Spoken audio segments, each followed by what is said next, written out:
Hello, my name is Chris Gaynor, and today we'll be discovering what big data is and how it is processed and defined as big data. So, what are we going to be talking about today? What is big data? What are the attributes of big data? And why do we have big data? So, we're also going to be discovering what tools we have to resolve the issue of big data and if they work or not. But first, let's start with figuring out what big data is. So big data is data that is so large that it becomes difficult to process using traditional systems. But keep in mind that big data is relative to the term big data is relative to capabilities of the system it's being processed through, which we'll come back to a little bit later. But for a good visual to think of what big data is look at this disk trying to go into that computer. It is too large to fit into that processor. That would be considered big data. But what is big? We have a bunch of different types of data labels and their sizes, but big data, like I mentioned earlier, is relative to the capabilities of the system it's being processed through. So that means whatever is too big for the system it's going through, it would be considered big data. So a great example I would use is, let's say an iPhone 6s sends a brand new picture to an old Razr phone that somebody had back in the early 2000s.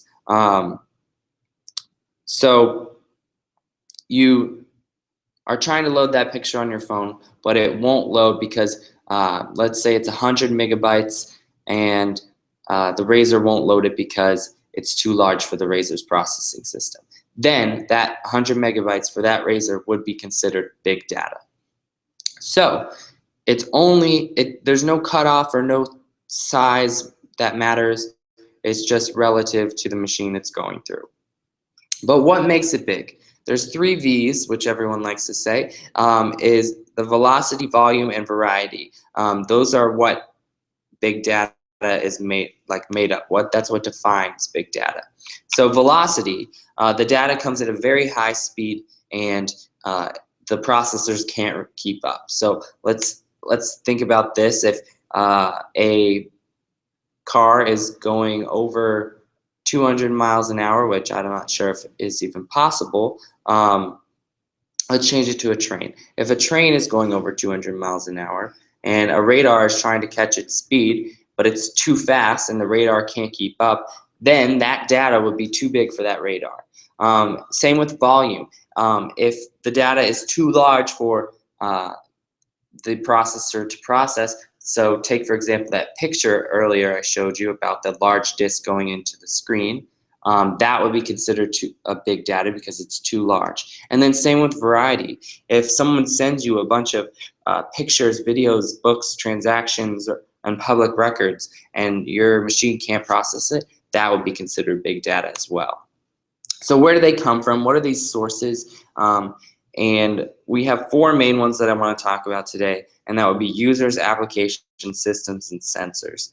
So users are people like us, people that use Facebook, Twitter, and Instagram, for example. There's new users going on every day, new people making Gmail accounts every day. So more and more data is going to be created.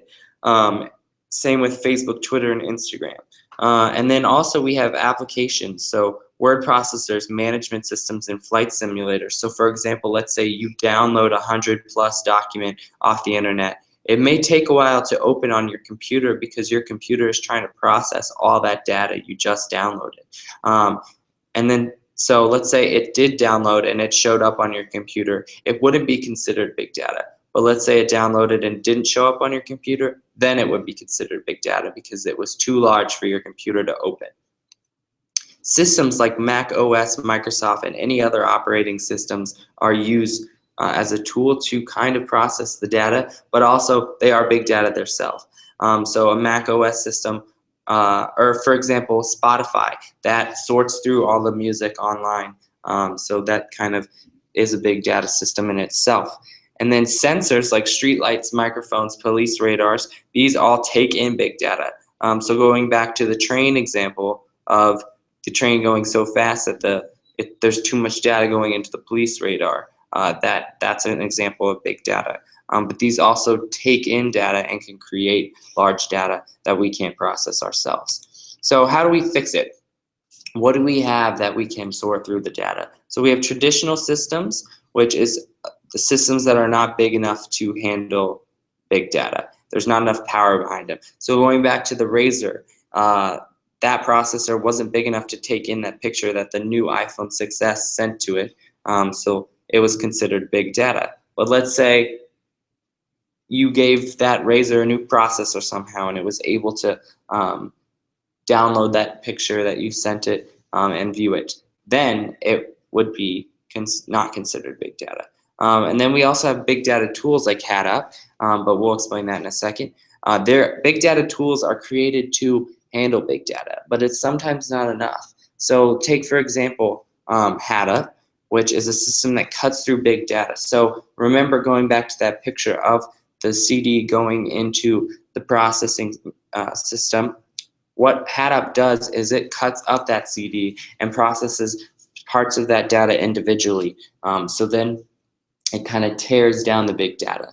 But sometimes that doesn't always work because it could be so large that it couldn't even break up the breakups, if that makes sense. So then maybe you can't even get through your large data at times. So in conclusion, things that we've learned today is that big data is constantly growing and there's no foolproof way of fixing it. But also companies have accepted this and adapted ways to try and download or not download, but process their big data. But big data, one thing we need to keep in mind, isn't always big. It could be 100 megabytes. It could be 50 kilobytes or whatever. And it could still be considered big data. But thank you so much for listening to me today. But goodbye.